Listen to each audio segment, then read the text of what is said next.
నమస్తే. ఈరోజు మన స్టూడియోలో వంటింటి వైద్యానికి కేర్ ఆఫ్ అయిన డాక్టర్ చిట్టిబొట్ల మధుసూదన్ శర్మ గారు ఉన్నారు. డాక్టర్ గారితో మాట్లాడదాం. డాక్టర్ గారు నమస్కారం. నమస్తే అండి. డాక్టర్ గారు, పసుపు అనగానే ఎక్కువగా మనం పూజా గదిలో చూస్తూ ఉంటాం.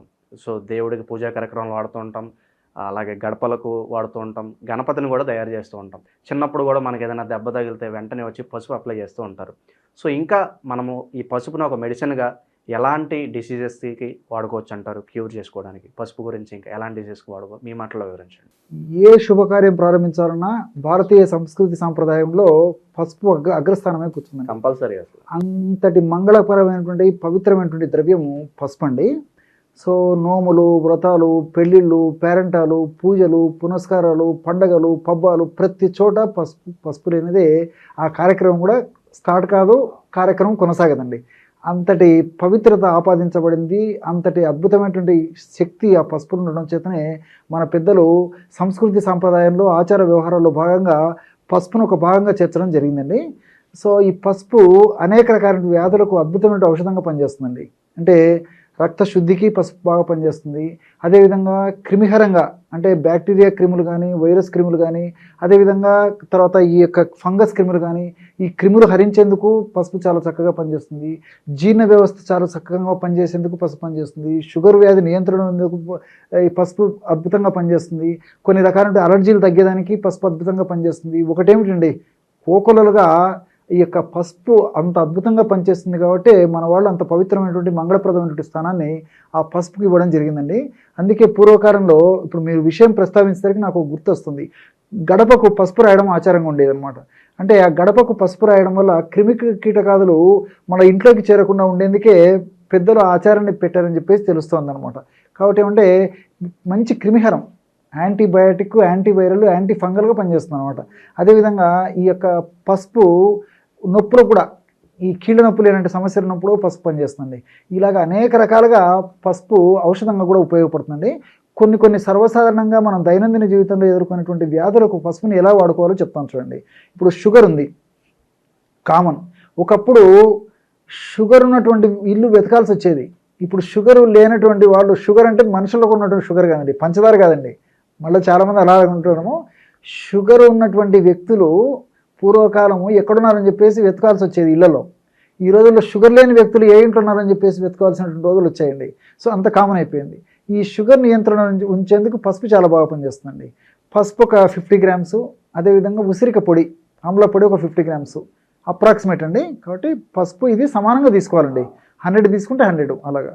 సో పసుపు పొడి, ఉసిరిక పొడి సమానంగా కలుపుకొని ఆ పౌడర్స్ ఒక గాజు సీసాలో నిల్వ ఉంచుకొని రోజు ఉదయం ఒకసారి, ఆహారం తర్వాత ఒక 10 నిమిషాల తర్వాత, రాత్రి ఆహారం తర్వాత ఒక 10 నిమిషాల తర్వాత ఒక అర కప్పు అంటే ఒక 50 ml 100 ml వాటర్లో ½ టీ స్పూన్ పౌడర్ కలుపుకొని తీసుకుంటుండడం వల్ల ఈ షుగర్ వ్యాధి నియంత్రణలో ఉండడమే కాకుండా, అంటే రక్తంలో చక్కెర నియంత్రణలో ఉండడమే కాకుండా షుగర్ వ్యాధి వల్ల వచ్చేటువంటి అనేక రకాల ఉపద్రవాలు కూడా తగ్గిపోతాయండి. ఎందుకంటే పసుపు వ్యాధి నిరోధక శక్తిని పెంపొందించేటువంటి అద్భుతమైన ద్రవ్యం, ఉసిరిక వ్యాధి నిరోధక శక్తిని పెంపొందించేటువంటి అద్భుతమైన ద్రవ్యం. సో షుగర్ వ్యాధిగ్రస్తులకి షుగర్ వ్యాధి నియంత్రణ ఉండకపోవడం చాలామందిలో జరుగుతూ ఉంటుంది. దీనికి తోడు మరి అనేక రకాలైన జబ్బులు చుట్టుముడుతుంటాయండి. షుగర్ వచ్చిందంటే అనేక జబ్బులకు ఆలవాలం అయిపోతుంది. అలాంటి జబ్బులు రాకుండా వ్యాధి నిరోధక శక్తి, రెసిస్టెన్స్ పవర్, ఇమ్యూనిటీని పెంచేందుకు కూడా ఈ యొక్క పసుపు పనిచేస్తుంది అనమాట. పసుపు, ఉసిరిక కలిపి మనం వాడుకున్నటువంటి ఈ యొక్క ఔషధం. అదేవిధంగా ఈ అలర్జీ, కొంతమందికి ఎన్ని మందులు వాడినా ముక్కు నుంచి తుమ్ములు, నీళ్లు గారడము, దురద పెట్టడము, కళ్ళు దురద పెట్టడము, చాలా అలర్జీ ఇబ్బంది, డస్ట్ అలర్జీ ఉంటుందండి. సో ఇంగ్లీష్ ఆధునిక కృత్రిమ రసాయన ఔషధాలు వాడినప్పుడు తాత్కాలికంగా బాగుంటుంది, మళ్ళీ మామూలు అయిపోతుంది. దానికి నేను చెప్పినటువంటి ఒక ఔషధం వాడుకోవడం వల్ల చాలా అద్భుతంగా పనిచేస్తుంది. దీనికి పసుపు, జాపత్రి, లవంగాలు, దాల్చిన చెక్క, పసుపు, జాపత్రి, లవంగాలు, దాల్చిన చెక్క, ఈ 4 పదార్థాలు చూర్ణాలు సమానంగా కలుపుకొని ఉదయం ఒక్కసారి, సాయంత్రం ఒక్కసారి ఒక 500 మిల్లీగ్రాముల నుంచి 1 గ్రామ్, అది మాత్రం చాలా జాగ్రత్తగా గుర్తుపెట్టుకోవాలండి. చాలా తక్కువ ప్రమాణంలో వాడుకోవాలి. 500 మిల్లీగ్రాముల నుంచి 1 గ్రామ్ వరకు సరిపోతుంది అనమాట. ఆ పద్ధతిలో పౌడర్ తీసుకొని తగినంత తేనెతో కలుపుకొని ఉదయం ఒకసారి, రాత్రి ఒకసారి, ఆహారానికి ఒక అరగంట ముందు తీసుకోవడం వల్ల ఈ యొక్క అలర్జీ లక్షణాలన్నీ తగ్గిపోతాయండి. కొన్నాళ్ల పాటు వాడుకోవడం వల్ల భవిష్యత్తులో మరలా ఈ సమస్య రాకుండా కూడా చాలా కాలం పాటు ఇందులో ఉంటుంటే ఔషధ గుణాలు, రసాయన తత్వాలు మన దేహంలో సదా ఉంటూ, సదా కాపాడుతూ, సదా రక్షిస్తుంటాయి. సో ఈ యొక్క పసుపు యొక్క ప్రత్యేకత అనమాట, పసుపు ఇందులో కలవడం వల్ల. సో ఈ అలర్జీ, ఈ డస్ట్ అలర్జీ కానీ, తర్వాత ఈ సీజనల్ అలర్జీ కానీ, ఈ ముక్కుకు సంబంధించినటువంటి ఈ ఏ కారణం వల్ల వచ్చేటువంటి అలర్జీకైనా ఇది చాలా అద్భుతంగా పనిచేస్తుంది. సో ఇదొకటి. తర్వాత అదేవిధంగా చర్మ వ్యాధులు, ఇప్పుడు తాత్కాలికంగా కొన్నాళ్ల పాటు ఇబ్బంది పెట్టి వేధించేటువంటి చర్మ వ్యాధులు కొన్ని ఉంటాయి, దీర్ఘకాలం పాటు వేధించేటువంటి చర్మ వ్యాధులు కొన్ని ఉంటాయి. తాత్కాలికంగా వేధించేటివి గజ్జి, తర్వాత ఈ దురదలు, ఇలాంటివన్నీ కొన్నాళ్ల పాటు ఉండి తగ్గిపోతాయి. అదేవిధంగా తామర కూడా కొన్నాళ్ల పాటు ఉంటుంది, కొంతమందిలో మాత్రం దీర్ఘకాలం పాటు కూడా ఉంటుంది. అట్లే కొన్ని వ్యాధులు, ఇప్పుడు సోరియాసిస్, లైకెన్ ప్లానస్, ఇలాంటి చర్మ వ్యాధులు దీర్ఘకాలం పాటు వేధిస్తుంటాయి. మరి ఇలాంటి చర్మ వ్యాధులకు అన్నిటికీ చెక్ పెట్టేందుకు పసుపు చాలా అద్భుతంగా పనిచేస్తుందండి. ఎలాగంటే పైపూతకి ఎలా వాడుకోవాలో చెప్తాను, కడుపులోకి ఎలా వాడుకోవాలో చెప్తానండి. ఇప్పుడు చర్మ వ్యాధులకి పైపూత మందుకి ఎలా వాడుకోవాలంటే అండి, ఒక తగినంత వేప విగుర్లు తీసుకోవాలండి. ఆ వ్యాధి ఎక్కువ ఉంటే ఎక్కువ తీసుకోవాలి, తక్కువ ఉంటే తక్కువ. అందులో ఫర్ ఎగ్జాంపుల్ ఒక గుప్పెడు లేక ఒక పిడికెడు ఇక వేప ఇగులు తీసుకున్నాను అనుకోండి, ఒక పావు చెంచాను అర చెంచాను పసుపు కలిపేసి మెత్తగా నూరేసేసి చర్మ వ్యాధి ఉన్నటువంటి ప్రాంతంలో అప్లై చేసేసి 1 గంట సేపు ఆగిన తర్వాత తుడవడం కానీ కడిగడం కానీ చేస్తుండడం వల్ల చాలా అద్భుతంగా పనిచేస్తుంది. నేను చెప్పినటువంటి చర్మ వ్యాధుల్లో చాలా బాగా పనిచేస్తాయి. చర్మ వ్యాధుల వల్ల కలిగేటువంటి దురద, పోటు, సలుపు, మంట, అసౌకర్యం ఇవన్నీ తగ్గిపోతాయి. అట్లే కడుపులోకి ఎలా వాడుకోవాలంటే అండి, ఒక 100 గ్రాములు పసుపు, స్వచ్ఛమైనటువంటి పసుపు కొమ్మలు దంచి తయారు చేసుకున్న పొడి, అదేవిధంగా 200 గ్రాములు బెల్లం, 100 గ్రాములు పసుపు పొడి, 200 గ్రాములు బెల్లం, ఈ రెంటిని బాగా రోట్లో వేసి మెత్తగా దంచాలి, లేకపోతే మిక్సీలో వేసేసి పౌడర్ చేసేయాలి. ఈ పదార్థం అంతా బాగా కలిసిపోయిన తర్వాత ఒక గాజు సీసాలో నిల్వ ఉంచుకొని రోజు ఉదయం పరిగెడపను ఒక్కసారి, సాయంత్రం పూట 5 నుంచి 7 గంటల మధ్యలో మరొకసారి ఒక 100 ml పల్చటి తాజా మజ్జిగ, 100 మిల్లీలీటర్ల పల్చటి తాజా మజ్జిగలో ఒక అర టీ స్పూన్ ఈ యొక్క పౌడర్ను కలిపేసి సేవించాలండి.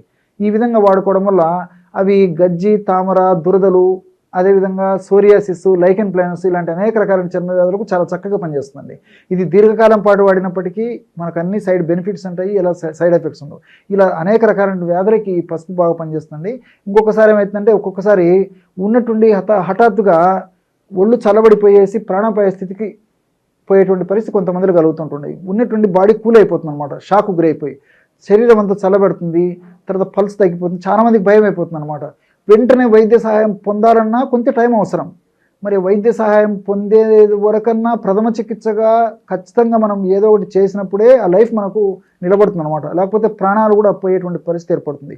మరి వెంటనే ఆ షాక్ నుంచి కోలుకునేందుకు, శరీరం వేడెక్కేందుకు, చల్లబడినటువంటి చర్మం, ఒళ్ళు, దేహము వేడెక్కేందుకు ఈ పసుపు, వెల్లుల్లి, కాస్త 3-4 వెల్లుల్లిపాయలు, కాస్త పసుపు, కాస్త ఆవాల నూనె మెత్తగా నూరేసేసి ఆ యొక్క క్రీము పేస్ట్ ఏదైతే ఉందో అది అరికాళ్ళకు అరిచేతులకు బాగా మర్దం చేయాలండి.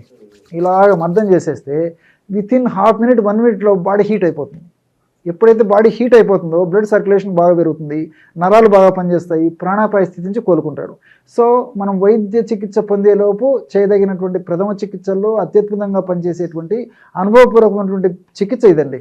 కాబట్టి ఇప్పుడు గ్రామ ప్రాంతాలు ఉంటాయి, వెంటనే వైద్య సదుపాయం అందుబాటులో ఉండకపోవచ్చు.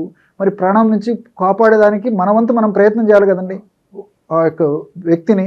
సో ఆ ప్రథమ దశలో కాపాడేందుకు, వెంటనే ఆ ప్రాణాపాయం నుంచి రక్షించేందుకు ప్రథమ చికిత్సగా ఈ యొక్క ఔషధం చాలా ఉపయోగపడుతుంది.